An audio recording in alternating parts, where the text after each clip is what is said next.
おはようございます。ベイサイドイングリッシュ英語コーチの中尾正宏です。皆さんは英語を上達するため、英語を上手に話すため、そしてリスニングを改善するためにどういった勉強法をされているでしょうか。今日は一つ音読の方法について、それと音読の効果について、少しお話しさせていただければと思います。音読は自分がどれだけ語彙の発音を理解しているか、そしてその使い方、文の流れによって、しっかり発音できること、文の意味の流れの通り、スピーキング、音読できれば理解もぐっと深まりますし、自分が本当に理解しているかどうかも、分かります。あとは音読するときにもちろん可能であればその実際のスクリプトの音声も聞くことによって、そのネイティブがどういうふうに発音してどういうフローですね、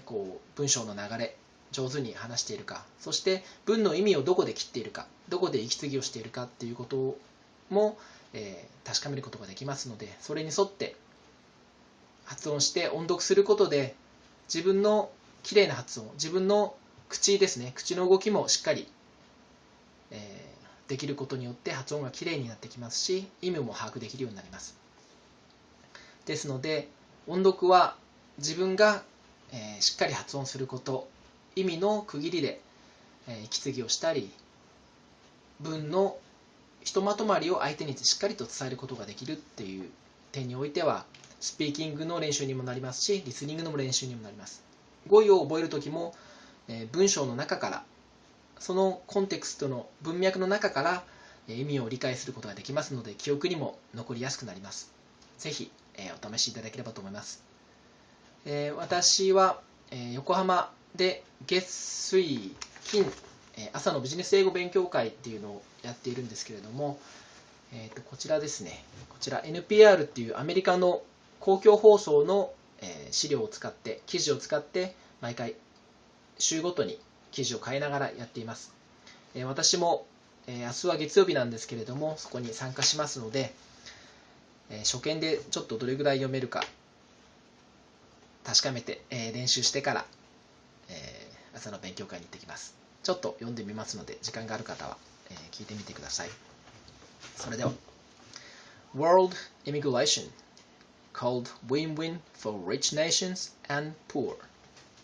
The number of people around the world who leave their countries to work in another country is soaring. The total is now well over 200 million, up from 150 million a decade ago, according to United Nations. This week, the UN holds a migration summit in New York, calling for policies to protect migrant workers. Ashley Westman of member station WRKF traveled to the Philippines, a country largely known for its immigration. At the offices of Industries and Personnel Management in Manila, some 30 nervous applicants sit in hard plastic chairs watching a video called A Day in the Life of a Dubai Duty-Free Employee. As soothing music plays in the background, the video shows workers in robin's egg blue jackets looking almost robotic as they cheerfully assist customers in checkout lanes and count money. The recruitment agency says about 200 people applied for only 30 open spots at the duty-free shop at the international airport in Dubai, on the Persian Gulf. Among them is 28-year-old Marco Tuazon, who has a degree in computer science but can't find work in his field. I want to work a better future for my wife, and I want to buy my own house, so I want more increased salary so that I want to go in abroad for my better future. Tuazon plans to send money back to the Philippines until he makes enough to return home and open a business. Tuazon's story is common in the Philippines, where a declining manufacturing sector forces 1.2 million Filipinos to find work abroad every year. And it's not just Filipinos who do that. They are just a fraction of the estimated 200 million migrants worldwide, because migrants send money to their families back home. The UN says nearly 1 billion people benefit from migrant wages. Peter Sutherland, heads Migration and Development for the UN. He says migration is win-win for every country. That's because the host country gets the workers it needs to keep its economy going, and the home country gets an economic boost.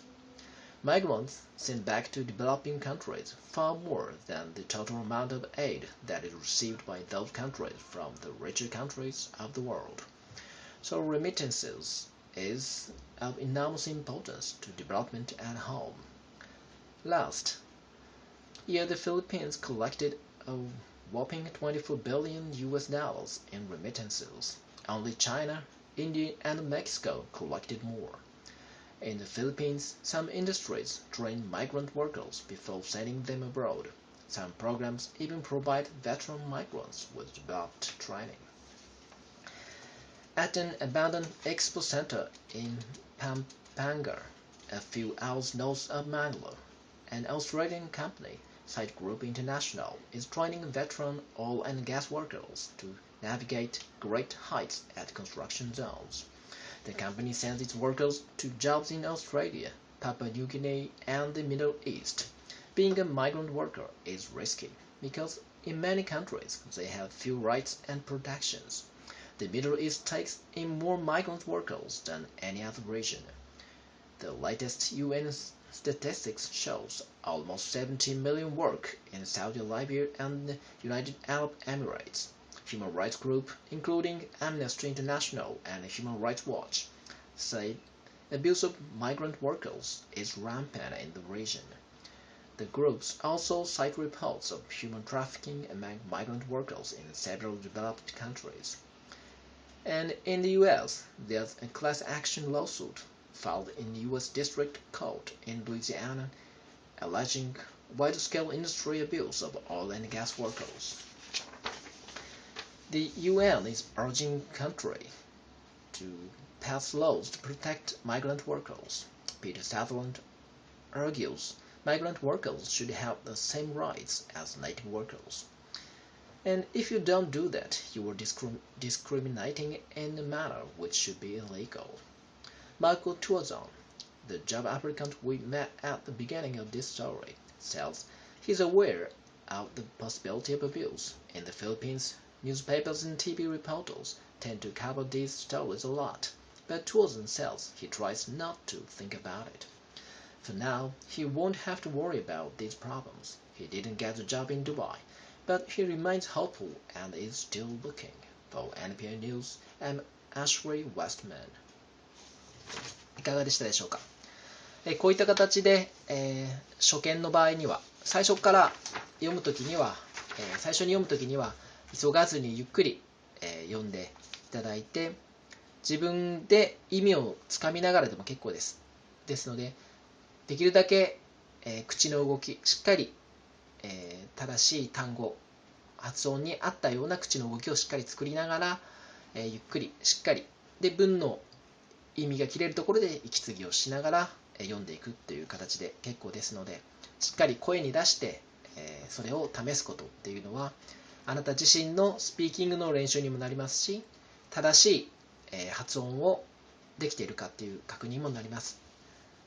ですので、もし可能でしたらこういった形で自分で録音して本当のそのネイティブが発音しているオーディオの教材であったり資料と比べて、どこが悪かったのか、流れはどうなのか、しっかり意味が、